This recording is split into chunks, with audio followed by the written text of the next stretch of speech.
Hello, everyone. Good morning, good afternoon, good evening, wherever you are, and welcome to the Darton session at MBA Applications Walkthroughs. My name is Fernando, and I'm your host. It's also my pleasure to present you to Jen, the CEO of Aringo International. She just taught me how to pronounce her last name, but I'm not gonna try it out here.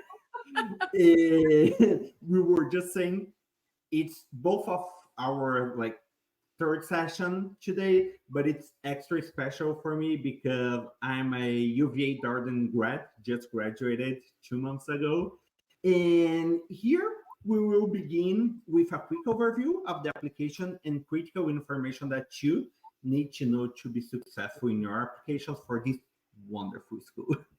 After the brief presentation, we will open it up for Q&A and we will do our best to have as many questions answered as possible. So every section that we go of the application, we are gonna try to take some questions. For everyone in the audience, we have two main ways to engage.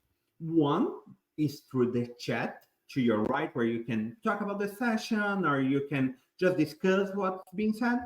And two is the Q&A tab. In the Q&A tab, you can just insert any questions that you would like to have answered and also upvote some that you think are very interesting.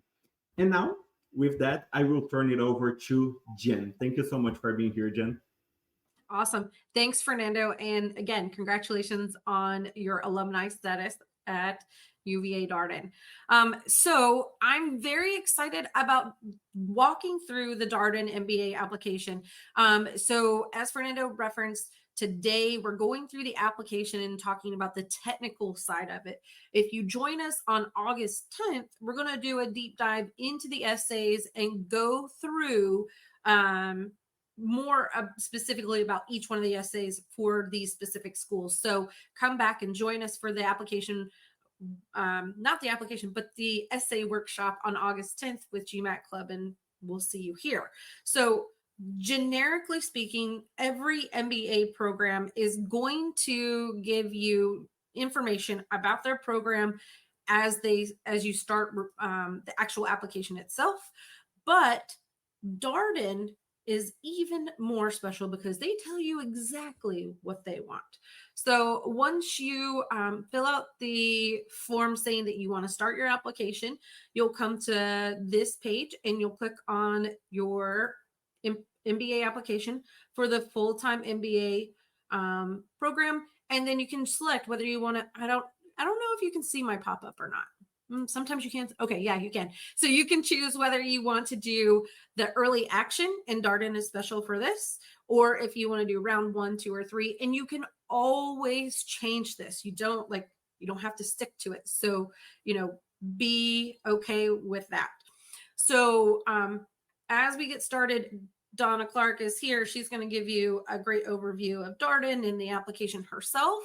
But they do tell you everything that they're looking for in a candidate over the next 2 pages. So as you start the application, one of her biggest pieces of advice is to just go through and review the application first, and absolutely agree with that. No matter whether it's the Darton application or any other application, I would go through and preview it before you sit down to work on it. And most applications allow you to work on it, save it, and then come back to it. Some of them don't. So learning that is helpful in budgeting your time when you get to that point. So without further ado, we will go to the instructions tab. And here, again, they'll tell you about selecting your timeline, reviewing the application, getting your transcripts, etc. So again, they kind of really map things out. They tell you what they want to see on your resume, what they want in a recommender, as well as how you want to respond to their essay questions, and then the application fee, etc., and then interviews if you're invited to that next step. So again, specifically for Darton, I think it's really imperative that you read what they wrote, because it's not generic form template stuff. It is something very specific to that admissions committee. Darton really wants to see the love. They want to know that you've done the research and you know that it's the right fit for you. And the way that you do that is by demonstrating that you read the application and their prompts. And get their feedback on what they're looking for. So in the personal background information, I'm not going to sit here and go through these basics. You guys can fill that out, but as you go through, if you do have any specific questions, you can always reach out to Darton or somebody like me and kind of get to know them or get any questions you might have.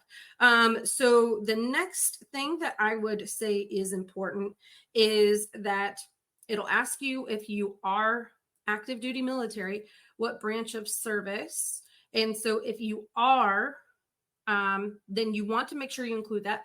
MBA programs value military service.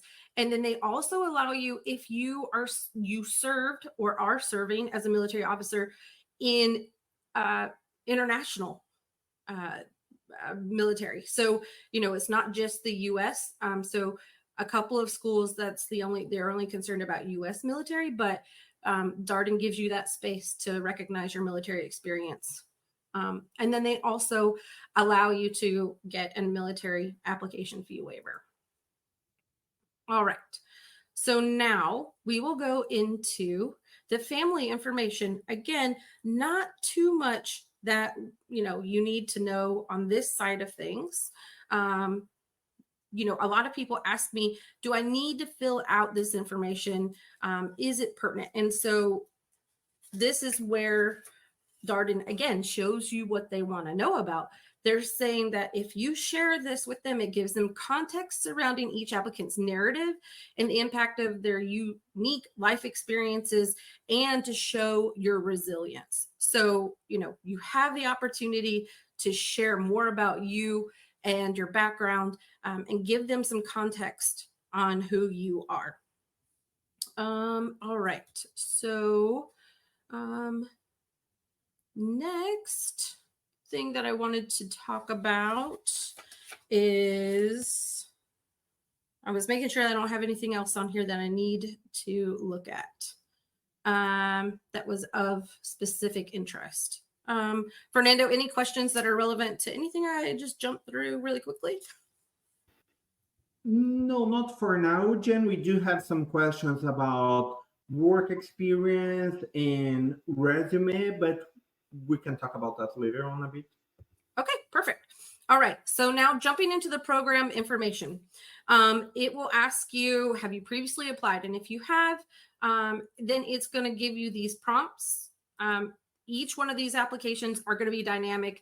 And if you choose something from the drop down, typically it's going to change the application as far as what they're looking for immediately and may add some things later on. So like dual degree programs, reapplication, etc., could add things later on. So what we're doing right now is a more general walkthrough, again, preview for you and your specific interests to be able to ensure that you're answering all the questions and prepared to answer them when you go and sit down. Okay, so if you previously applied, they want to know that information. And the biggest thing is, what's changed between last time you applied and now. And that's what they're looking for. They give you 100 words to share, so they're not looking for a lot. And we can dive into that when we do our essay walkthrough. Next is dual degrees. So this is your opportunity to say, yep, I'm interested in doing dual degrees. I like, engineering, so I'm going to do that. And then they'll ask also where you're at in that process. Have you applied? Not sure yet, enrolled, etc. And then they will, kind of have that information as they consider your application. Then there's the Consortium for Graduate and Studies in Management here. So this is for U.S. students that are empowering Black, African, Hispanic, Latinx, or Native American communities. And so if this is a community that you belong to, I highly recommend that you look at the consortium and decide if it's the right way for you to apply for MBA programs. But they do have kind of like a streamlined application process as well as discounted application fees. So if you belong to that group, definitely look into them. Next is the Darton Network. So they are looking to see if they can share your information with different clubs or activities teams so that they can share more about what Darton is like.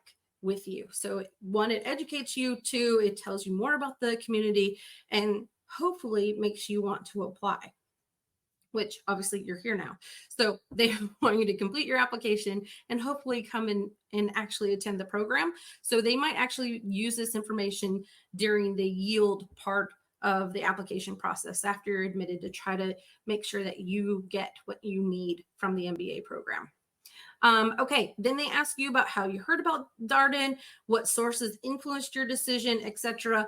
And then are you part of any of these clubs? A lot of this is going to be for their marketing purposes. It does not mean that, like if you didn't go through this one channel that it means anything specific, but it's all about their market research and then later on yielding your admission and getting you to actually attend the program.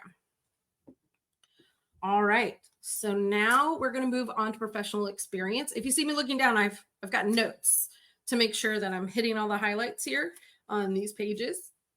So professional experience. Before we dive into this section, I will say that there are parts of the application form where you can put information that isn't the most relevant or pertinent to your admissions or qualifications for the MBA program, and you can put them into the application form and not on your resume so that you save space on your resume for the qualitative achievements and impact that you've made throughout your career. And so if there's ways to save space, I would absolutely take advantage of it. And so I'm going to talk about them as we go through this, but we'll dive in here. So they'll want you to add in who your employer is, the time that you've worked there, and they also want you to upload your resume. Now, it says that it must be in Word or PDF format. I highly recommend PDF, as sometimes, depending on what version of Word you have, they have, it can cause disconfiguration in all the beautiful work that you did in creating symmetry and beautiful alignment. So the PDF is typically going to be the safest format to use. They want your LinkedIn profile. They will look at that. You don't have to have the same amount of details you would have in a resume, or you can copy what's on your resume and put it in your LinkedIn. But yeah, so they are going to look at it. So just know that. And then the next part is they're going to find out what sector you want to work in, your area of interest. And so I'm just going to pick consulting here. And then they're going to ask about any certifications. Again, this is a way for you to present some of the certifications, extra things that you don't necessarily want to take up a bullet point or a line on your resume with. And if you are a chartered accountant, CPA, CFA, those types of things, or PMP, you can actually put them in your name header, your first, last name, comma, PMP, or whatever it might be, so that they can see that as they come into your resume, but you don't have to put it in your bullet points. They already know. It's implied that you have it. And then you'll, again, put it you'll put it in here for your certification section as well. Next, they want to know if you're going to be sponsored and who's going to be sponsoring you, what percentage, and any other details that they need to know about that. Now, here, Jen, yeah. I'm sorry for interrupting you. Go ahead. I was just going to say that we do have some questions about the professional experience. Were you going to say something, or can I jump? The only thing I would say about professional experience is just make sure you get it as accurate as possible. And Fernando could probably attest to that. After you get admitted, you have to fill out a background check. Mm-hmm. And if there's discrepancies, then they have to reach out and you have to go through this rigmarole of, filling out forms and talking to people, mm-hmm. etc. So try to get it as accurate as possible, including, the start dates or the month, and then also the salary and your title. You could have a fancy, marketing, title that sounds a little bit better on your resume. But when it comes to the actual form, you want to make sure it's whatever HR sees you as in the system, so that it's easy for them to say, yep, that's what they did. And this is the time period and this is the pay. And pay doesn't have anything to do with your admission. It has to do statistically on how well Darton helped people after they graduated from the program, what kind of increase in salary they received. All right. So what were your questions, Fernando? That sounds great. And one of the questions was specifically about this, about how is salary taken into account in all this admission process. So you just answered, it's not. And another one came from Tanvir, and he asked, are there any schools which are more open to higher than average experience level, 8 to 10 year candidates? Yeah, actually, so I will say that if you have a higher level of years of experience, that you need to show the relevance for the MBA. Why do you need this? Why do you need it now? And why this level, the 2 year full-time MBA program versus an executive MBA or something above that? So I would also, so Fernando, Fernando is like gonna like break all the norms here. As a lawyer, he applied with technically more years of experience, or a little bit on the higher end of years Mhm. of age, and also got employed by McKinsey. So I'm sorry, I'm giving away all your private information here, Fernando, but all good stuff, all your achievements. But Thank you. typically when you have more years of work experience, then when you say you want to go into, you want to have a realistic career goal. So saying you want to go into consulting when you have this many years of work experience, typically when candidates are over 30, they're not going to want to travel extensively, work 80, 90 hours a week, etc. So that's not exactly the right recruitment base for MBB. So I would make sure that you pitch the right career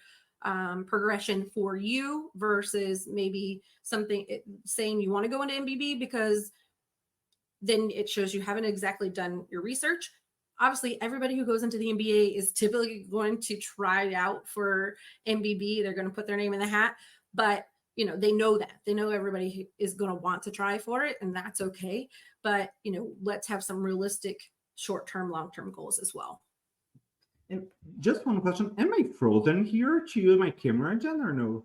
It turned black, and that happened earlier today. So we can hear you and sometimes see you. So Not sure what happened, yeah. but yeah, like Jen said, and that was a concern that I had as well because I applied in 2021. I'm part of the class of 2024, so I started in 2022, and I started working full time in 2013 while I was still in law school, and graduated from law school in 2015.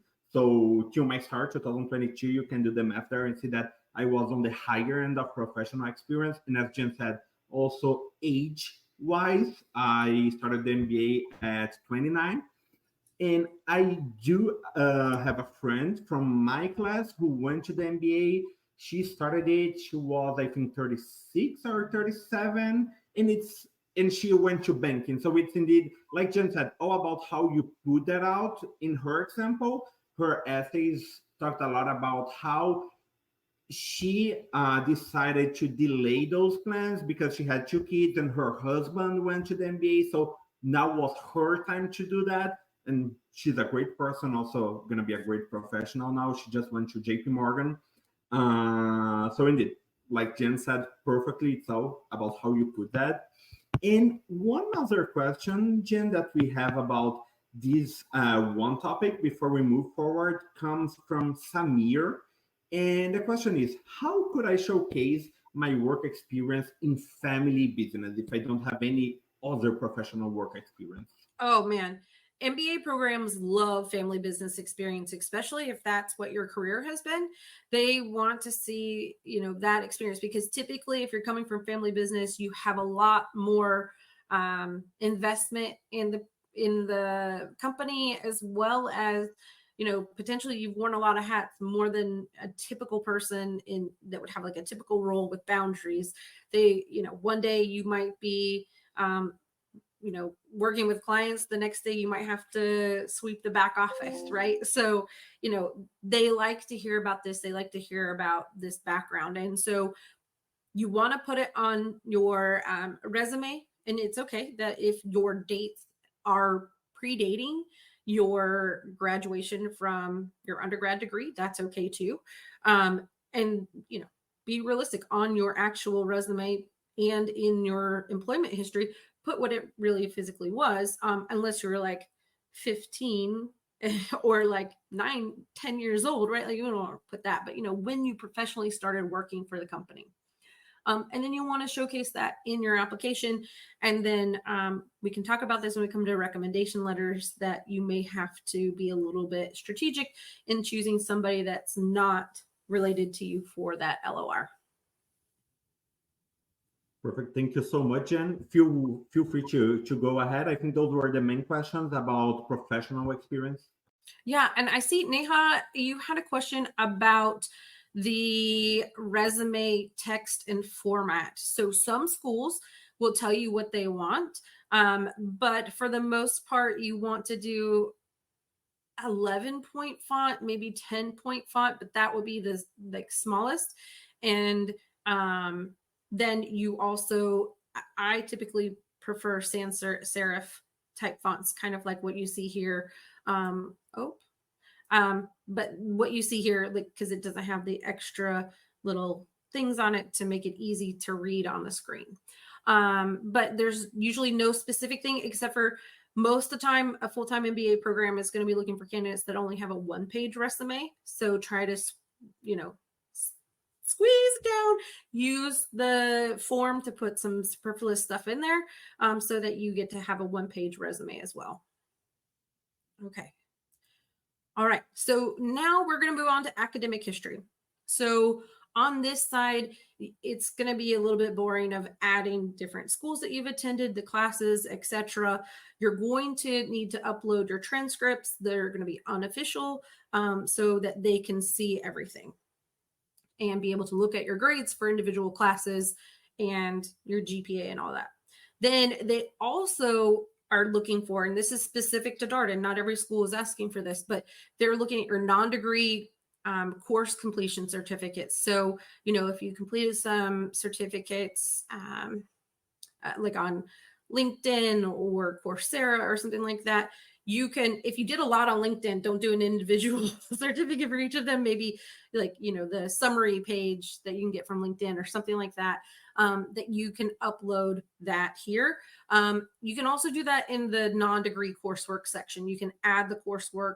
And this is particularly helpful for candidates that maybe have a lower GMAT, GRE score, and they want to counterbalance that with, these alternative transcripts, as well as those who are looking for a waiver. We'll talk about the actual GMAT, GRE waiver in just a little bit, but adding those courses can be beneficial here. And then the next part is that they are going to be looking at your extracurriculars while you're in college and any sort of employment you had. So, they know that can impact your performance academically as well. And then highest level of education, did you study abroad? These things are all exciting to an MBA program. Disciplinary action and that kind of thing, maybe not as exciting, but if you do answer this, I would seek some professional assistance in how to write it, because they only give you 250 words to do that. But that's, the academic history section. Any questions there? One quick question that we do have, Jen, and that I think it's pretty normal to pop up, comes from Arpan. And he's asking, I come from an overrepresented pool. How do I address my low GPA in the optional essay, considering there is no compelling reason and I was just not serious enough? Thank you for being honest about that. Yeah, so that is hard, right? Like, how do you talk about it? And I think that, the thing is did you learn from that experience, right? Like, I didn't perform my best.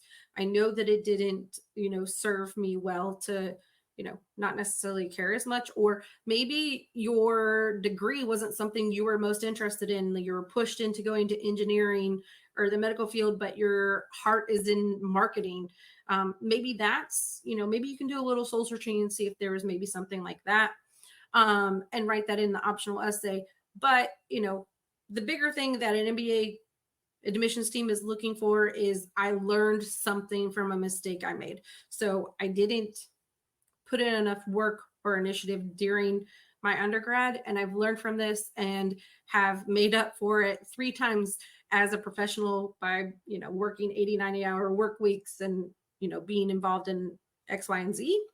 And from my GMAT or GRE score, you can see that I'm ready for the academic rigors of the program.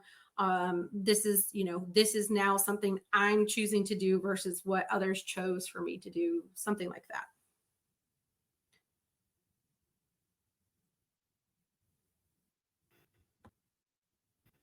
Thank you, Jen. And just one other question would be regarding GPA. So for international students, is there a specific web page Darwin uses to convert official undergrad degree scores? And even going beyond that, I would say, what's your advice regarding this entire GPA conversion thing for international students? Yeah. So because we're not going into that individual set, you can't exactly see it. But yes, so if and this is a generic response, but if the MBA application is asking for your GPA on a 4.0 scale, try your best. When you actually submit the application, they will receive your transcripts and they're going to make their own spreadsheet calculation of, what you did in, your quantitative classes, your non-quantitative classes. They're going to do all of their own calculations. For the most part, your application form is mostly like that part of it is going to go to the graduate college for part of the admissions process.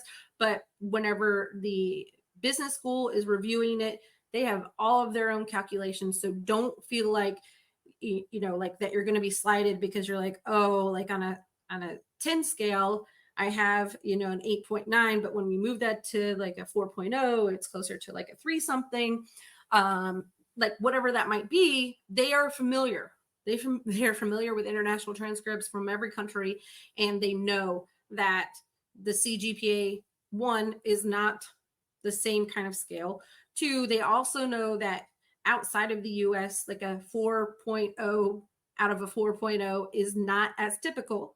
And that like you could be the class topper with a CGPA of a 9.2 and be the smartest person in the class. The smartest person in the class typically doesn't get a 10 out of 10. So, they take that with a grain of salt and look at it in a case-by-case situation as well.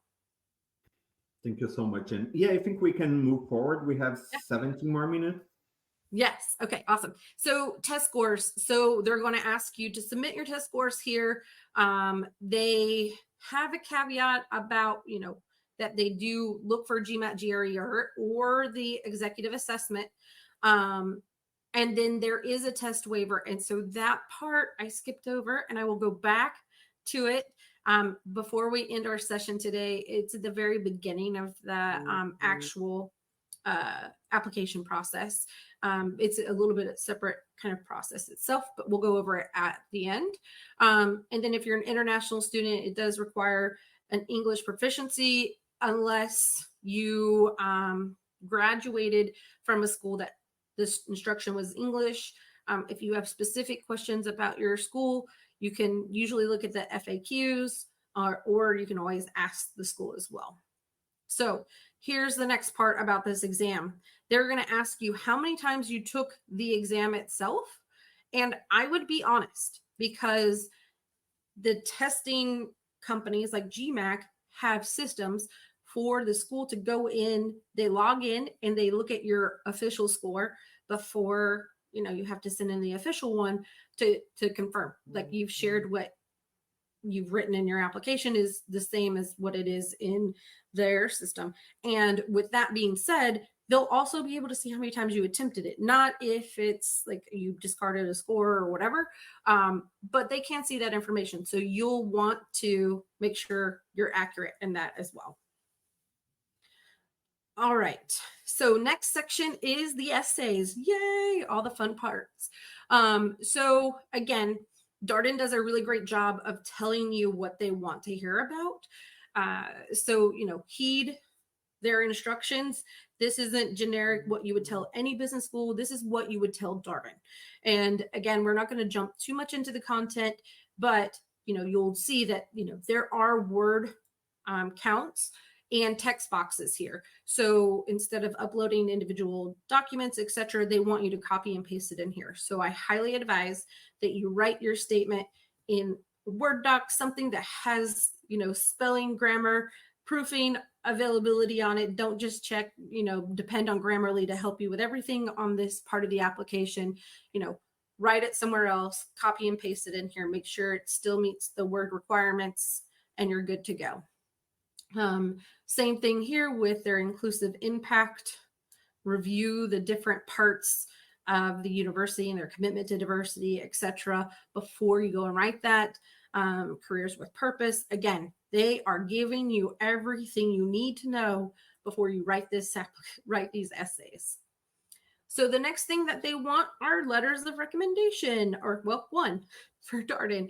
So they want a recommender who is going to know you really well, and has been your boss, manager, within the last few years. Again, if you're coming from a family business, this can be somebody adjacent. So I had a client 2 years ago, and her whole entire family ran their like a school bus system. So cool. But everybody was related to her. So she actually had a financial advisor for the company that she worked closely with for the past 5 years write her letter of recommendation. So, it doesn't always have to be somebody specifically with the company. It can be somebody a little bit outside of that. So, you have the ability to be a little creative sometimes when there's, you're in a family business, you have to get what you can get. So the other part about this is when you go to add them in, that you want, or I recommend, that you waive your right to review their recommendation. And the reason I say that is because if you don't, what you've told your recommender and what they will see when they receive it is that you have not waived your right to be able to access their letter of recommendation, and means for them, like, if you don't get admitted, you're going to come back and point the finger at them, and it was your recommendation that didn't get me admitted. So that's, kind of where I would say waiving it gives both the school and your recommender the confidence that that they can write something strongly in your favor. And then there's a button that you can see, and I'm sorry, I'm just double checking, that you can see the send to recommender button. And that's when it gets sent. When you push that button, you don't have to complete the application. You don't have to submit the application. You send it when you push that button. All right, so that's recommenders. Yay. All right.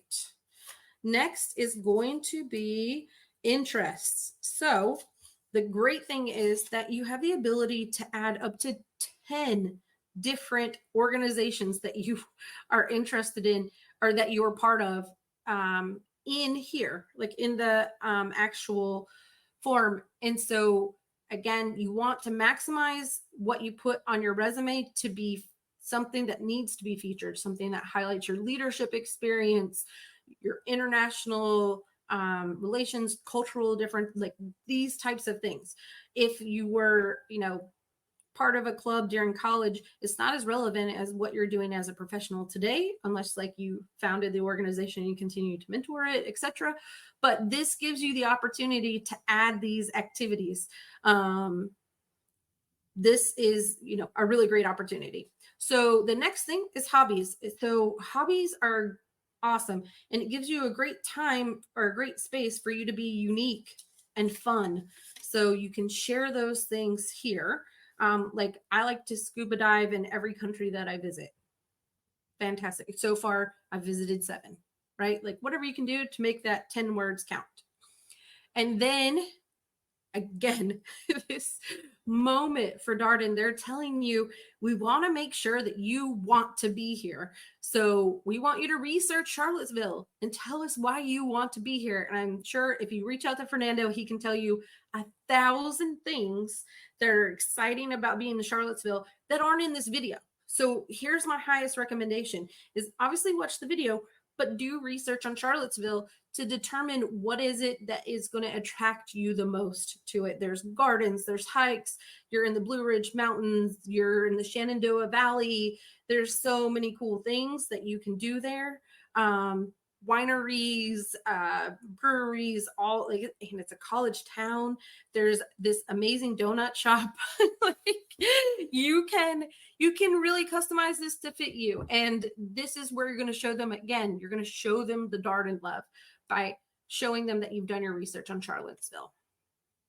All right, next is the Darton Worldwide and the Batten Foundation. So Fernando, correct me if I'm wrong, but everybody gets to go on an international exchange, right? Or Yes, global. that's exactly right. And Darden pays for the international course. So in my case, I went to Japan. Wow, this is so cool. So, you know, do some soul searching, determine what would be the best country for you to be able to visit as part of the Batten Project, and why it will be relevant and important to you. And so, again, lots of research.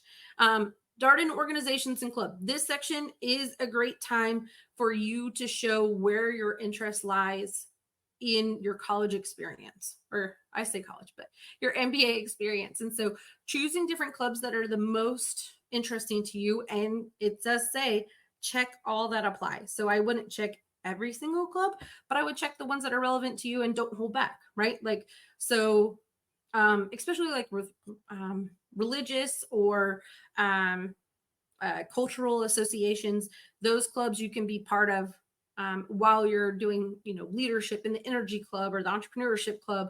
You can be involved in multiple, you know, organizations, but a leader in one or two, right? You know, your time is not unlimited, but you have the ability to really explore a couple of things really deeply. Okay, so that is clubs. And then likely they're going to send you marketing emails about those clubs, or help reach out about, you know, anything about those clubs in general, or that segment or function as well. So if you join, you're interested in the energy club, they'll send you stuff about energy coursework and professors and studies and stuff to make you love Darton even more. Okay, so this one is a little bit different. Again, like not all schools are doing this with the scholarship and financial aid. So, you know, Darton does talk about scholarships and how you can apply for them, and how you can get this complete list of all scholarships that they offer. So make sure that you check that out, especially if you're interested in scholarships outside of what you may be awarded at time of admission. And then you can also submit this supplemental Batten Scholarships Program scholarship as well. And then from there, it'll be talking about financial aid as far as like being a U.S. citizen and being able to file for FAFSA and what that requires. And then I believe there's something about being being somebody from Virginia and in-state, out-of-state tuition as well. Okay, so we're almost done. Here is one of the last opportunities for you to share anything with the admissions committee. It is the additional essay or optional essay. And this is not a whole nother essay prompt. What it is statements. And so they don't have to be an eloquent essay that flows into one to another. It could be as simple as, I have 3 things I want to share with the admissions committee that you might not see on my resume. One is this gap between this date and this date because of layoffs or COVID or whatever. Or you may see that my GPA was lower the first part of my undergrad degree, and that was because I was adjusting to college life. And you can see that I had an upward trajectory in my GPA as I finished and completed my major courses, etc. Right? So this is your opportunity to make some statements and fill in the blanks so that the admissions committee does not make assumptions. That's my biggest thing, is never leave something for the admissions committee to assume what happened, because they might not think the same way you do. Beyond that, there's going to be a signature for the honor code, the honor system. This is very intense, and I would make sure you read it because this is very important, again, to Darton. And then the other thing is that somewhere within here, they do mention about AI detection. So if you're using ChatGPT or etc. to help you with your applications, they do have tools to see if you use them in writing your application. So best is not to use it as part of the process. You can use it for some advice, but not for the to write the actual the whole application itself. Okay, then there was one last thing I wanted to go over, Fernando. I'm sorry, I know I'm taking up more time, but No. there is the opportunity to submit a test waiver, and that's kind of back on the first page. It gives you instructions about if you want to request a test waiver for the GMAT GRE, and they have a separate application that you need to complete and fill out before you submit your application. So they're telling you you need to be approved for a waiver before you decide not to submit a score. So it's different for every school of what they decide, but for Darton, you have to ask and be granted for a for an actual waiver itself. Okay, whew, that was a lot. Fernando, what do we got? Tell me the questions. Thank you, Jen. I'm sure you covered a lot of them. And just as a reminder for everyone, Jen is going to be at our admission experts booth later on if you all have any pending questions. So for these last 3 minutes, one of the questions that we got, this is from Manure, and she asked, is there any difference between the amount of scholarship you get considered if you plan to apply in round 2 rather than round 1, specifically for international students? So for most schools, it's not going to matter too much, right? They're going to pretty much allocate the same amount of scholarship from round 1 to round 2. It's round 3, 4 that are a little bit different. For Darton, it's also a little bit different in the fact that they have an early admissions, or early action deadline. So they're going to earmark more scholarship dollars for those applying during that round, because you're saying, I absolutely want to go to Darton, and when you give me the admission, I'll stop my applications with anybody else, pay my deposit, and I'll see you in the fall. So that would be the only difference for Darton, is that you're going to get more scholarship during the early action process. Thank you, Jen. Another question we got here from Monica is, according to you, what's Darton's unique selling point? Oh, USP. I would say that it is uniquely Darton. They're well known for general management. They're ranked for that time after time. They have their own case method. Is that right? Like do they call it the case method? Yes.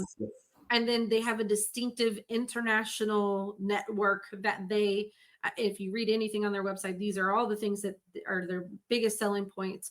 But I would say the other part is being in a college town and getting to have that close-knit relationship with your peers as you go through the program. Yeah, and those are all completely correct. Just on top of that, I'm biased, right, towards Darton. I would definitely say 1, community; 2, 100% case method; 3, like Jen said, college town; 4, we are constantly ranked as the best academic experience; and 5th, placement in consulting is very, very high. Going to the next question. So we did got another one from Bavia here, Jen, asking, oh, we have 1 minute left. What are the best ways to research about the MBA program of Darton, and how can she streamline this research process? Talk to students. That's my number one recommendation. And I have like a whole document I give to people, and if you email me, I will give it to you.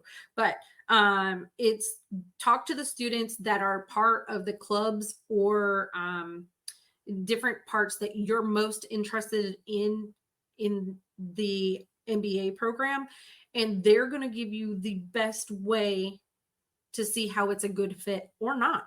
And they're going to help answer those questions specifically versus talking to somebody at large and asking super generic questions. You can really dig deep and say, like, I'm really interested in entrepreneurship in energy sector. I see that you're part of both of these clubs. Can we talk?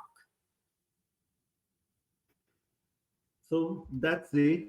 Thank you so much, Jen. It was a great session. Thank you so much to everyone watching us. I'm sure, having been on those people's shoes just around 3 years ago, I'm sure that this was really, really helpful. And it was a pleasure to be here with you. Excellent. And we'll see you on August 10th for the essay walkthroughs. Bye, everyone. Thanks, Fernando. Bye. Thank you. Bye.